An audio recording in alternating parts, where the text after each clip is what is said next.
for those who are pious. So this is a beautiful point that we learn over here.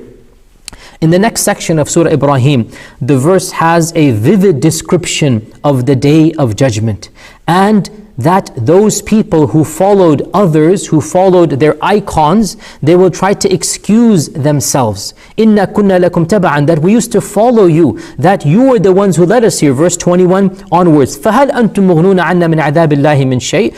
Can you now help us against the punishment of Allah? And this again, we have said this motif from the beginning of Surah Baqarah, and we're still continuing. The Quran is very clear. Every one of you, O human beings, you have been blessed with common sense, with intelligence.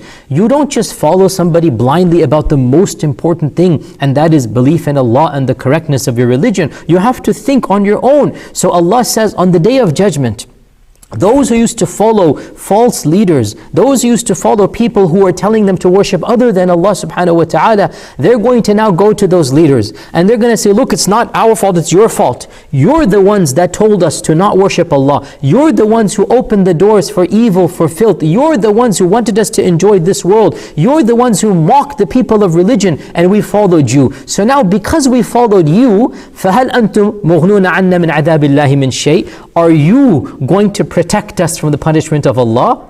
And what do those leaders say? The Quran is very clear.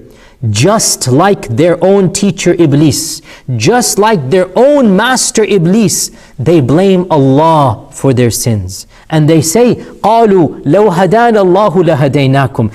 To the very end, when they're about to enter the fire of hell, they still cannot acknowledge, we did it. They acknowledge, Awjubillah, they say Allah did it. Awjubillah. What arrogance. So even to the end, they are saying it's not our fault. If Allah had guided us, we would have guided you. But Allah didn't guide us, so it's not our fault. To the very end, they will lead their followers to Jahannam, and they're still protesting their innocence. It's not our fault. How can you follow such arrogant, deluded leaders? Dear people of intelligence, think for yourselves. Religiosity is infinitely better than irreligiosity. Follow the religious folks, follow the believers of Allah, follow in the footsteps of the prophets, and do not follow those who want to open up doors of vice, doors of evil, doors of fahisha, doors of rejection of Allah subhanahu wa ta'ala. Of what value is this? In this world you will suffer. In this world your heart is never going to be happy. In the next world you will want to have them to take your punishment, and they will say it's not our fault. You know, you're the ones, we didn't do anything, Allah didn't guide us. And then Awjubillah, they will go to Jahannam and they will lead their people behind them. We seek Allah's refuge. And we also have over here verse number 22, and this is one of the most powerful verses of this nature. And one of the scholars of the past, he said, this verse describes, he gave it a very interesting title by the way, Ibn al-Qayyim in one of his books, he said, this verse describes the khutbah of shaitan. Shaitan is going to give a khutbah. Shaitan is going to give a khutbah on the day of judgment, a sermon he's going to give. And the Quran summarizes, and in fact in some of our books of tafsir, it mentions that Shaitan will gather, his minions, his followers, and he will be given a podium, and he will address them before they go into the fire of hell. So this is the last address of Shaitan, Awjubillah, that he's going to say, and Allah is describing it for us in such beautiful language and vivid detail. But who is there who will pay attention and benefit before it is too late?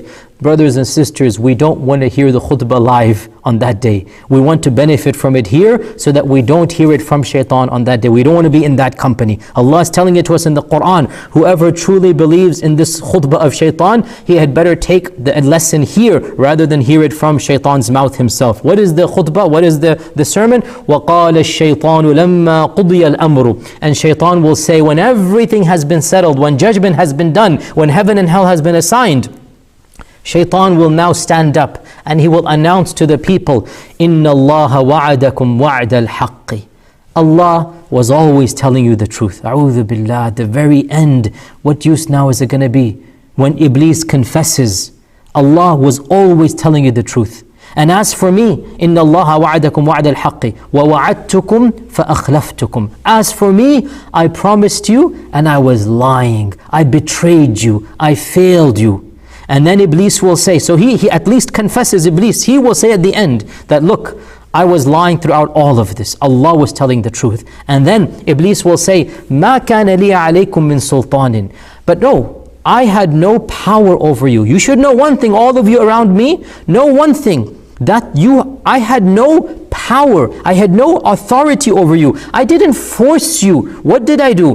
إِلَّا أَن دَعَوْتُكُمْ فَاسْتَجَبْتُمْ لِي. All that I did, I called out to you, come to me. And you were the ones who came and answered my call. Iblis at least is being honest at the very end. Iblis is now coming clean and he is saying, look, Allah's promise was true and I was lying throughout all of this. But hey, don't get angry at me, because in the end of the day, all I did was I invited you and you came. So the Quran says, what is Iblis going to say? فَلَا تَلُومُونِي. Don't blame me. Don't get angry at me. وَلُومُوا أَنفُسَكُمْ. Blame yourselves and criticize yourselves. مَا أَنَا بِمُصْرِخِكُمْ وَمَا أَنْتُمْ بِمُصْرِخِيَّ. I can't help you. You cannot help me. إِنِّي كَفَرْتُ بِمَا أَشْرَكْتُمُونِي مِنْ قَبْلِ. And this is such an amazing verse. If you were to translate this in half English, half Arabic, I do kufr of your shirk. That's what Iblis is saying.